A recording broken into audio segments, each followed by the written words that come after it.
प्रधानमंत्री नरेंद्र मोदी आज मोरबी पहुंचेंगे और मोरबी हादसे के बाद जारी राहत और बचाव कार्य का जायजा लेंगे। प्रधानमंत्री नरेंद्र मोदी की अध्यक्षता में गांधीनगर राजभवन में उच्च स्तरीय बैठक हुई। इस बैठक में मोरबी की त्रासदी में मारे गए लोगों के शोक में अगली तारीख 2 नवंबर को गुजरात में राज्यव्यापी शोक मनाने का निर्णय लिया गया। मोरबी हादसे में पुलिस ने 9 लोगों को गिरफ्तार किया है। गिरफ्तार 9 लोगों में ओरेवा कंपनी के 2 मैनेजर, 2 टिकट क्लर्क के साथ साथ 2 ठेकेदार और 3 सुरक्षा गार्ड लापरवाही के आरोप में शामिल हैं। मुख्यमंत्री योगी आदित्यनाथ के निर्देश पर पीडब्ल्यूडी की सेतु विंग ने प्रदेश भर के सभी चीफ इंजीनियर्स और एमडी से जानकारी मांगी है, जिसके तहत प्रदेश भर के सभी ब्रिज और रोपवेज के रखरखाव पर रिपोर्ट मांगी गई है। प्रधानमंत्री नरेंद्र मोदी आज राजस्थान के बांसवाड़ा पहुंचेंगे और मानगढ़ धाम की गौरव गाथा में हिस्सा लेंगे। इस दौरान पीएम आदिवासियों के तीर्थ मानगढ़ धाम को राष्ट्रीय स्मारक का दर्जा देने की घोषणा कर सकते हैं। केंद्रीय संस्कृति मंत्रालय और एक एनजीओ की ओर से आयोजित कार्यक्रम में सीएम अशोक गहलोत, सीएम शिवराज सिंह चौहान और सीएम भूपेंद्र पटेल भी शामिल होंगे। पीएम मोदी आज गुजरात दौरे के अंतिम दिन पंचमहल जिले का दौरा करेंगे और जम्बू घोड़ा में विभिन्न विकास परियोजनाओं का लोकार्पण और शिलान्यास करेंगे। हिमाचल प्रदेश में गृहमंत्री अमित शाह 2 दिन में 6 रैलियों को संबोधित करेंगे। आज शाह चंबा जिला के सिन्हुता में 11 बजे, मंडी जिला के करसोग में 1:40 पर और शिमला जिला के कंसोमपट्टी में शाम 4 बजे रैली करेंगे। मिशन हिमाचल के तहत आज सीएम जयराम ठाकुर सुबह 10:30 बजे जसवां विधानसभा पहुंचेंगे और जनसभा को संबोधित करेंगे। हिमाचल प्रदेश चुनाव से पहले टिकट बंटवारे को लेकर बागियों के खिलाफ बीजेपी ने कड़ा एक्शन लिया है। पार्टी ने प्रदेश उपाध्यक्ष कृपाल परमार समेत 5 कार्यकर्ताओं को प्राथमिक सदस्यता से 6 साल के लिए निष्कासित कर दिया है। राजस्थान के पूर्व डिप्टी सीएम सचिन पायलट आज हिमाचल प्रदेश में चुनाव प्रचार के लिए आएंगे। सचिन पायलट हिमाचल में 3 जनसभाओं को संबोधित करेंगे। दिल्ली की योगशाला आज से बंद हो जाएगी। दिल्ली की योगशाला के आधिकारिक ट्विटर पेज पर कहा गया है, साथियों, दिल्ली की योगशाला की कक्षाएं कल यानी 1 नवंबर 2022 से सरकारी आदेश के मुताबिक बंद की जा रही है। भारत जोड़ो यात्रा आज हैदराबाद में प्रवेश करेगी। राहुल गांधी नेकलेस रोड पर एक जनसभा को संबोधित करेंगे। राष्ट्रपति द्रौपदी मुर्मू पहली बार नोएडा आएंगी और इंडिया एक्सपो मार्ट में आयोजित हो रहे इंडिया वाटर वीक का उद्घाटन करेंगे।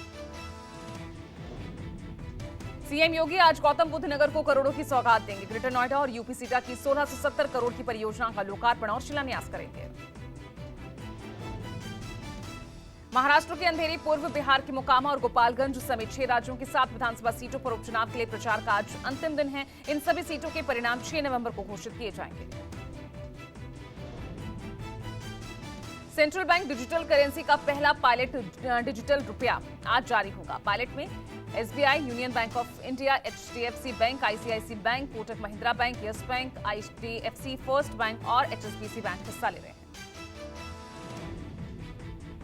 एससीओ की आज महत्वपूर्ण मीटिंग होगी। विदेश मंत्री एस जयशंकर आज शंघाई सहयोग संगठन की सीएचडी की ऑनलाइन बैठक में भारत का प्रतिनिधित्व करेंगे। अयोध्या में आज से 14 कोसी परिक्रमा शुरू होगी। अक्षय नवमी के पुण्यतिथि पर अयोध्या में 14 कोसी परिक्रमा की शुरुआत होगी। आज मध्य प्रदेश का स्थापना दिवस है। इस उपलक्ष्य पर सभी सरकारी कार्यालयों में आधे दिन की छुट्टी का ऐलान किया गया है।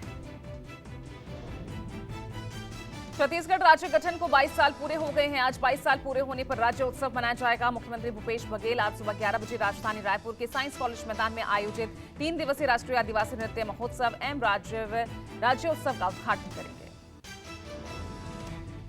राजस्थान में आज से पुष्कर मेले की शुरुआत होगी। मेला 9 नवंबर तक चलेगा। सीएम गहलोत मेले की शुरुआत करेंगे।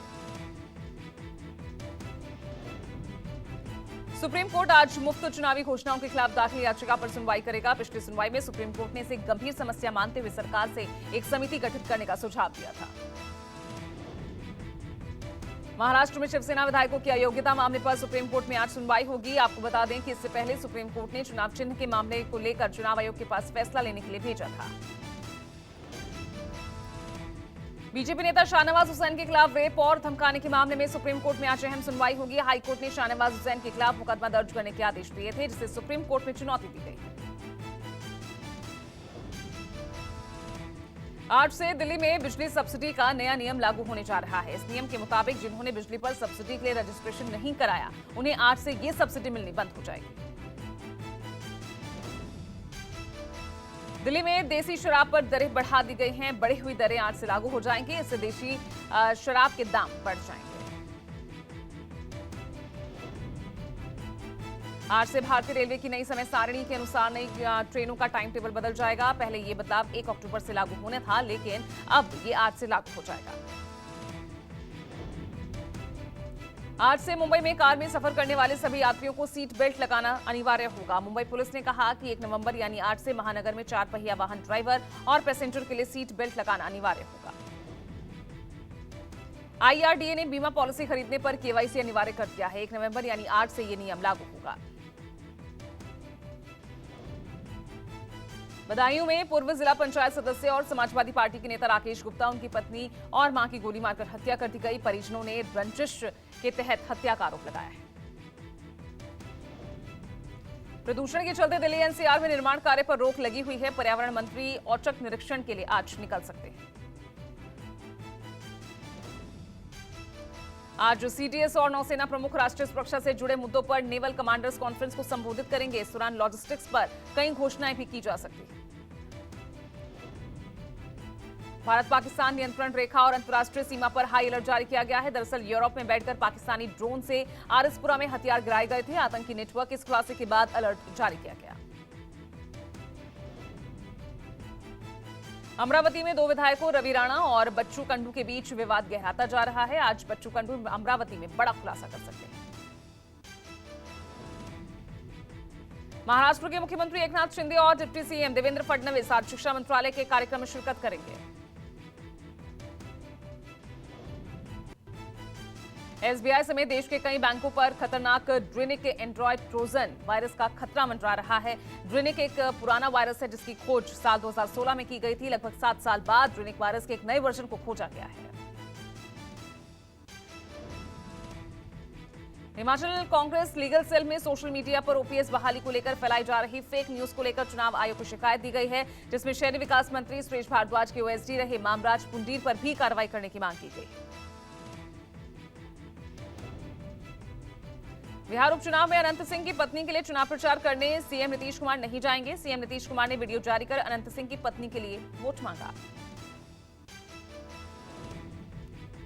ज्ञानवापी मामले में एक पक्षकार होने का दावा करने वाले जितेंद्र सिंह बिसेन की मुश्किलें बढ़ी हैं। जितेंद्र सिंह ने मुख्यमंत्री योगी आदित्यनाथ को ज्ञानवापी मामले में याचिकाकर्ताओं का पैरोकार बनाने का दावा किया था। उनसे 3 दिन के अंदर स्पष्टीकरण मांगा गया है।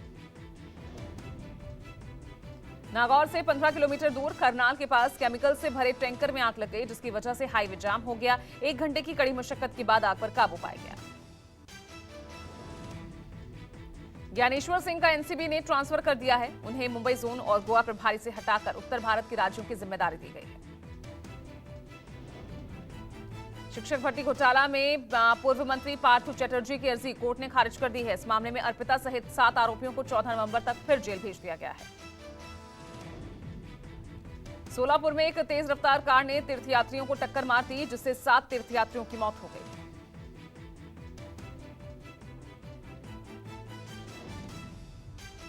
दिल्ली में एक हादसे के दौरान एक शख्स की मौत हो गई। हादसा राजधानी के फैज रोड पर हुआ।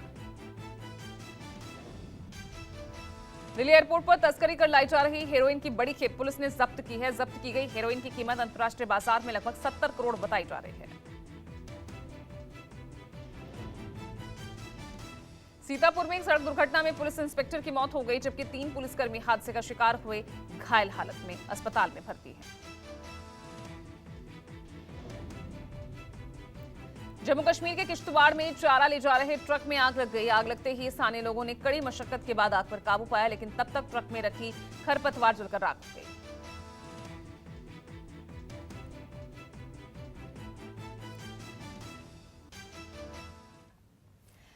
दमदार प्रत्याशी पार्टी की जीत को आसान कर देता है, लेकिन अगर उससे भी दमदार उम्मीदवार बागी बनकर मैदान में उतर जाए तो पार्टी की चुनावी नाव नतीजों से पहले ही डूब जाती है।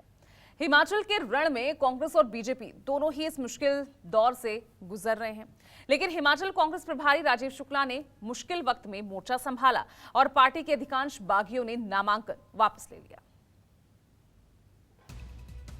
चुनावी समर में पार्टी के अधिकृत प्रत्याशियों का खेल बिगाड़ने वाले बागियों को कांग्रेस ने मना लिया है। हिमाचल कांग्रेस प्रभारी राजीव शुक्ला ने दावा किया है कि 80% बागियों ने अपना नामांकन वापस ले लिया है और वो सब अब पार्टी के प्रत्याशियों के पक्ष में प्रचार करने को तैयार हो गए हैं। बागियों के नामांकन वापस लेने से कांग्रेस के प्रचार अभियान में नई तेजी आई है। हमारे जो है 80% बागी उन्होंने विड्रॉ कर लिया और हमारे जो अधिकृत उम्मीदवार हैं उनके साथ वो जा रहे हैं और कांग्रेस का कैंपेन बहुत तेजी से ऊपर उठ गया है। भाजपा इस काम में पूरी तरह से विफल रही। उनके 21 मजबूत बागी मैदान में हैं जो सुनिश्चित करेंगे उन 21 सीटों पे तो निश्चित रूप से भाजपा हारेगी, बाकी पे भी हारेगी। नामांकन वापस लेने के आखिरी दिन कांग्रेस के कई बागी नेताओं समेत 92 उम्मीदवारों ने अपना नामांकन वापस लिया, जिनमें बिलासपुर से पूर्व कांग्रेस विधायक तिलक राज शर्मा, झंडूता से पूर्व कांग्रेस विधायक वीरू राम किशोर, इंदौर से 2 बार कांग्रेस प्रत्याशी रहे कमल किशोर, चिंतपूर्णी से उम्मीदवार रहे पूर्व प्रदेश अध्यक्ष कुलदीप कुमार, पावंटा साहिब से प्रत्याशी रहे शमशेर अली कासमी और चौपाल से पूर्व ब्लॉक 3 जनसभाओं को संबोधित करेंगे। दिल्ली की योगशाला आज से बंद हो जाएगी। दिल्ली की योगशाला के आधिकारिक ट्विटर पेज पर कहा गया है, साथियों, दिल्ली की योगशाला की कक्षाएं कल यानी 1 नवंबर 2022 से सरकारी आदेश के मुताबिक बंद की जा रही है। भारत जोड़ो यात्रा आज हैदराबाद में प्रवेश करेगी। राहुल गांधी नेकलेस रोड पर एक जनसभा को संबोधित करेंगे। राष्ट्रपति द्रौपदी मुर्मू पहली बार नोएडा आएंगी और इंडिया एक्सपो मार्ट में आयोजित हो रहे इंडिया वाटर वीक का उद्घाटन करेंगे। सीएम योगी आज गौतम बुद्ध नगर को करोड़ों की सौगात देंगे। ग्रेटर नोएडा और यूपी सीटा की 1670 करोड़ की परियोजना का लोकार्पण और शिलान्यास करेंगे। महाराष्ट्र के अंधेरी, पूर्व बिहार के मोकामा और गोपालगंज समेत 6 राज्यों की 7 विधानसभा सीटों पर उपचुनाव के लिए प्रचार का आज अंतिम दिन है। इन सभी सीटों के परिणाम 6 नवंबर को घोषित किए जाएंगे। सेंट्रल बैंक डिजिटल करेंसी का पहला पायलट डिजिटल रुपया आज जारी होगा। पायलट में SBI, Union Bank of India, HDFC Bank, ICIC Bank, Kotak Mahindra Bank, Yes Bank, IDFC First Bank और एचएसबीसी बैंक हिस्सा ले रहे हैं। एससीओ की आज महत्वपूर्ण मीटिंग होगी। विदेश मंत्री एस जयशंकर आज शंघाई सहयोग संगठन की सीएचडी की ऑनलाइन बैठक में भारत का प्रतिनिधित्व करेंगे। अयोध्या में आज से 14 कोसी परिक्रमा शुरू होगी। अक्षय नवमी के पुण्यतिथि पर अयोध्या में 14 कोसी परिक्रमा की शुरुआत होगी। आज मध्य प्रदेश का स्थापना दिवस है। इस उपलक्ष्य पर सभी सरकारी कार्यालयों में आधे दिन की छुट्टी का ऐलान किया गया है। छत्तीसगढ़ राज्य गठन को 22 साल पूरे हो गए हैं। आज 22 साल पूरे होने पर राज्य उत्सव मनाया जाएगा। मुख्यमंत्री भूपेश बघेल आज सुबह 11 बजे राजधानी रायपुर के साइंस कॉलेज मैदान में आयोजित 3 दिवसीय राष्ट्रीय आदिवासी नृत्य महोत्सव एवं राज्योत्सव का उद्घाटन करेंगे। राजस्थान में आज से पुष्कर मेले की शुरुआत होगी। मेला 9 नवंबर तक चलेगा। सीएम गहलोत मेले की शुरुआत करेंगे। सुप्रीम कोर्ट आज मुफ्त चुनावी घोषणाओं के खिलाफ दाखिल याचिका पर सुनवाई करेगा। पिछली सुनवाई में सुप्रीम कोर्ट ने इसे गंभीर समस्या मानते हुए सरकार से एक समिति गठित करने का सुझाव दिया था।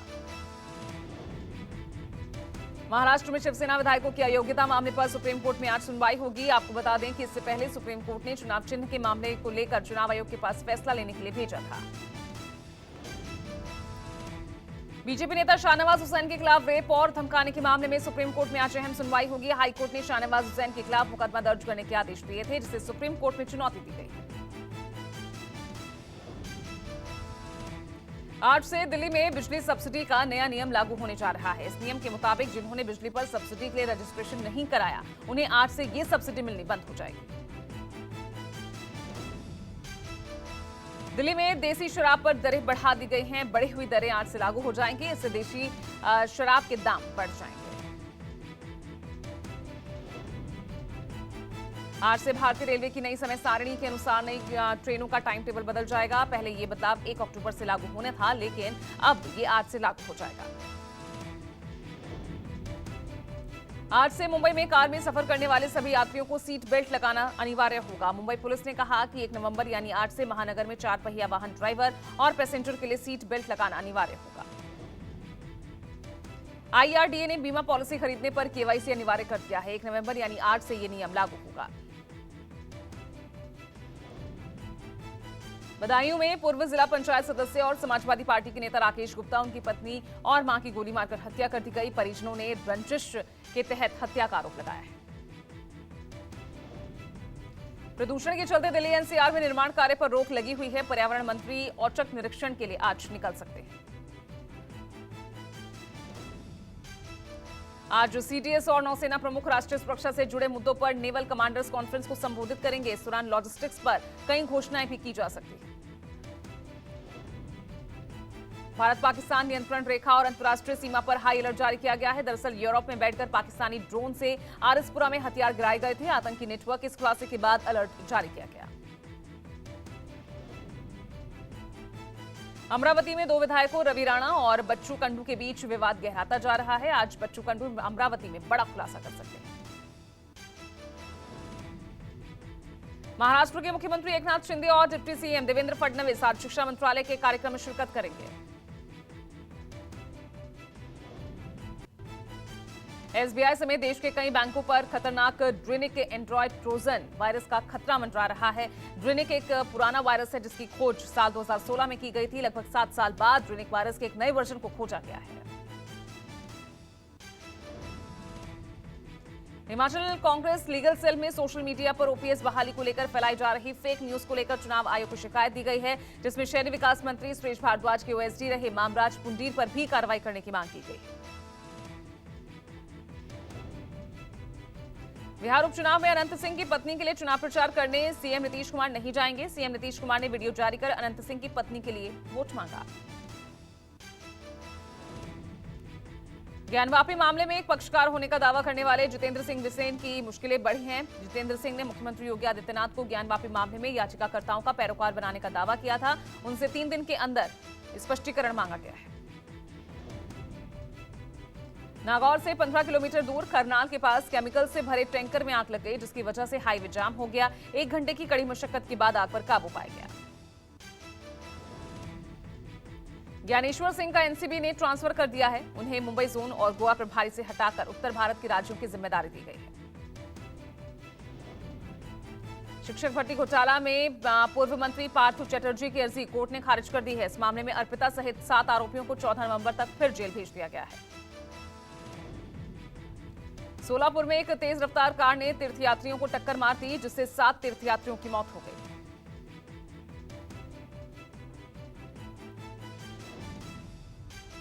दिल्ली में एक हादसे के दौरान एक शख्स की मौत हो गई। हादसा राजधानी के फैज रोड पर हुआ। दिल्ली एयरपोर्ट पर तस्करी कर लाई जा रही हेरोइन की बड़ी खेप पुलिस ने जब्त की है। जब्त की गई हेरोइन की कीमत अंतर्राष्ट्रीय बाजार में लगभग 70 करोड़ बताई जा रही है। सीतापुर में एक सड़क दुर्घटना में पुलिस इंस्पेक्टर की मौत हो गई, जबकि 3 पुलिसकर्मी हादसे का शिकार हुए, घायल हालत में अस्पताल में भर्ती हैं। जम्मू कश्मीर के किश्तवाड़ में चारा ले जा रहे ट्रक में आग लग गई। आग लगते ही स्थानीय लोगों ने कड़ी मशक्कत के बाद आग पर काबू पाया, लेकिन तब तक ट्रक में रखी खरपतवार जलकर राख हो गई।